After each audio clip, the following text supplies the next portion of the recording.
ಸ್ನೇಹಿತರೆ ನಮಸ್ಕಾರ. ಮೀಡಿಯಾ ಮೈಂಡ್ಸ್ಗೆ ಸ್ವಾಗತ ಸುಸ್ವಾಗತ.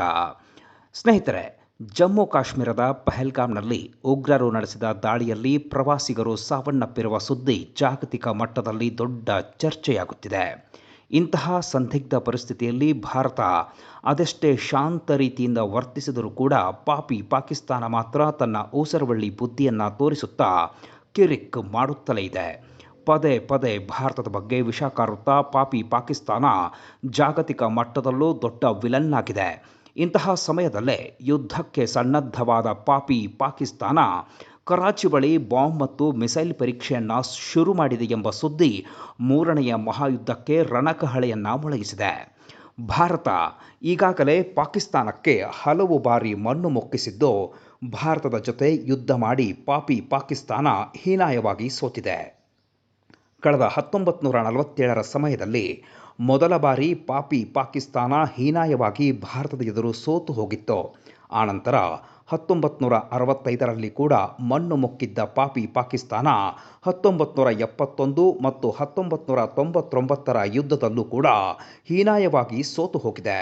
ಹೀಗಿದ್ದರೂ ಮತ್ತೆ ಮತ್ತೆ ತನ್ನ ಕೊಳಕು ಬುದ್ಧಿ ತೋರಿಸುತ್ತಿರುವ ಪಾಕ್ ಇದೀಗ ಭಾರತದ ವಿರುದ್ಧ ಮತ್ತೊಂದು ಯುದ್ಧಕ್ಕಾಗಿ ಕ್ಷಿಪಣಿಗಳ ಟೆಸ್ಟಿಂಗ್ ಆರಂಭ ಮಾಡಿದೆ ಎನ್ನುವ ಮಾಹಿತಿ ಲಭ್ಯವಾಗುತ್ತಿದೆ.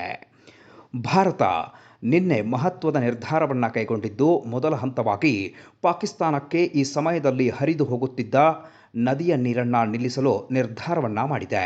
ಆ ಮೂಲಕ ಪಾಕಿಸ್ತಾನಕ್ಕೆ ಮೊದಲ ಆಘಾತ ಎದುರಾಗಿದೆ. ಮುಂದುವರಿದು ಪಾಕಿಸ್ತಾನ ಪ್ರಜೆ ಮತ್ತು ರಾಜತಾಂತ್ರಿಕರನ್ನು ಕೂಡ ಹೊರಗೆ ಹಾಕಲಾಗುತ್ತಿದೆ. ಪಾಕಿಸ್ತಾನಿ ಪ್ರಜೆಗಳನ್ನು ಹೊರಗೆ ಕಳಿಸುವ ನಿರ್ಧಾರವನ್ನು ತೆಗೆದುಕೊಳ್ಳಲಾಗಿದೆ. ಇದೇ ಸಮಯದಲ್ಲಿ ಪಾಕ್ನ ಬುದ್ಧಿ ಏನು ಎನ್ನುವುದು ಬಯಲಾಗಿದೆ. ಭಾರತದ ವಿರುದ್ಧ ಯುದ್ಧಕ್ಕೆ ಪಾಕ್ ಈಗ ಸಿದ್ಧತೆಯನ್ನು ಆರಂಭಿಸಿದೆ. ಈಗ ಭಾರತದ ನಡೆಯಿಂದ ಬೆದರಿರುವ ಪಾಕ್ ಅರಬ್ಬಿ ಸಮುದ್ರದ ತೀರದಲ್ಲಿ ಪಾಕಿಸ್ತಾನ ಸೇನೆಯಿಂದ ಕ್ಷಿಪಣಿ ಪ್ರಯೋಗ ನಡೆದ ಹಿನ್ನೆಲೆಯಲ್ಲಿ ಪಾಕ್ನ ಕ್ಷಿಪಣಿ ಪ್ರಯೋಗಕ್ಕೆ ಭಾರತ ನೌಕಾಪಡೆಯಿಂದಲೂ ತಿರುಗೇಟನ್ನು ನೀಡಲಾಗಿದೆ. ಸೂರತ್ನ INS ನೌಕೆಯಿಂದ ಯಶಸ್ವಿಯಾಗಿ ಕ್ಷಿಪಣಿ ಪ್ರಯೋಗಿಸಲಾಗಿದೆ. ಸ್ವದೇಶಿ ನಿರ್ಮಿತ ಕ್ಷಿಪಣಿಯನ್ನು ಭಾರತೀಯ ನೌಕಾಪಡೆ ಪ್ರಯೋಗಿಸಿದ್ದು, ಪಾಕಿಸ್ತಾನದ ಎದೆಯಲ್ಲೀಗ ಢಾವ ಆರಂಭವಾಗಿದೆ. ತನ್ನ ವಿರುದ್ಧ ಭಾರತ ಪ್ರತೀಕಾರ ತೀರಿಸಿಕೊಳ್ಳುವ ಆತಂಕದಲ್ಲಿರುವ ಪಾಕ್ ಭಾರತದ ನಡೆಯಿಂದ ಭಯಗೊಂಡಿದೆ. ಈ ನಿಮಿತ್ತ ಚರ್ಚಿಸಲು ಪಾಕಿಸ್ತಾನದ ಪ್ರಧಾನಿ ಶಹಬಾಜ್ ಷರೀಫ್ ನೇತೃತ್ವದಲ್ಲಿ ಪಾಕಿಸ್ತಾನ ರಾಷ್ಟ್ರೀಯ ಭದ್ರತಾ ಸಮಿತಿ ಸಭೆಯನ್ನು ನಡೆಸುತ್ತಿದೆ. ಈ ಸಭೆಯಲ್ಲಿ ಪಾಕಿಸ್ತಾನದ ಸೇನಾಧಿಕಾರಿಗಳು ಭಾಗಿಯಾಗಿದ್ದಾರೆ ಎನ್ನುವ ವರದಿಯಾಗಿದೆ. ಪಹಲ್ಗಾಮ್ ಮೇಲೆ ಉಗ್ರರು ಮಾಡಿದ ದಾಳಿ ನಂತರ ಪಾಕಿಸ್ತಾನವನ್ನು ಕಟ್ಟಿಹಾಕಲು ಭಾರತ ಈಗ ಎಲ್ಲ ಕ್ರಮಗಳನ್ನು ಕೈಗೊಳ್ಳುತ್ತಿದೆ. ಇದೇ ಸಮಯದಲ್ಲಿ ಕರಾಚಿ ಬಳಿ ಪಾಕಿಸ್ತಾನ ಕ್ಷಿಪಣಿಯ ಪರೀಕ್ಷೆ ಕೂಡ ನಡೆಸಿದೆ. ಮತ್ತೊಂದು ಕಡೆ ಭಾರತ ಕೈಗೊಂಡಿರುವ ಕ್ರಮದ ವಿರುದ್ಧ ಪಾಕಿಸ್ತಾನ ಕುತಂತ್ರ ಶುರು ಮಾಡಿದ್ದು, ಪಾಕಿಸ್ತಾನದ ಭದ್ರತೆ ಮತ್ತು ಸೇನೆ ವಿಭಾಗದ ಅಧಿಕಾರಿಗಳು ಸಭೆ ನಡೆಸಲು ಮುಂದಾಗಿದ್ದಾರೆ. ಪಾಕಿಸ್ತಾನದ ಉನ್ನತ ನಾಗರಿಕ ಮತ್ತು ಮಿಲಿಟರಿ ನಾಯಕರು ಸಭೆ ನಡೆಸಲಿದ್ದು, ಏಪ್ರಿಲ್ 24ರಂದೇ ಮೀಟಿಂಗ್ ನಡೆಯಲಿದೆ ಎನ್ನುವ ಮಾಹಿತಿ ರಕ್ಷಣಾ ಸಚಿವ ಆಸಿಫ್ ಹೊರಹಾಕಿದ್ದಾರೆ. ಹೀಗಾಗಿ ಯುದ್ಧ ಗ್ಯಾರಂಟಿ ಎಂಬ ಮಾತು ಕೇಳಿಬರುತ್ತಿದ್ದು, ಈ ಬಾರಿ ಕೂಡ ಪಾಕಿಸ್ತಾನ ಒಡಿಸ್ ಆಗುವುದು ಗ್ಯಾರಂಟಿ ಎನ್ನಲಾಗಿದೆ.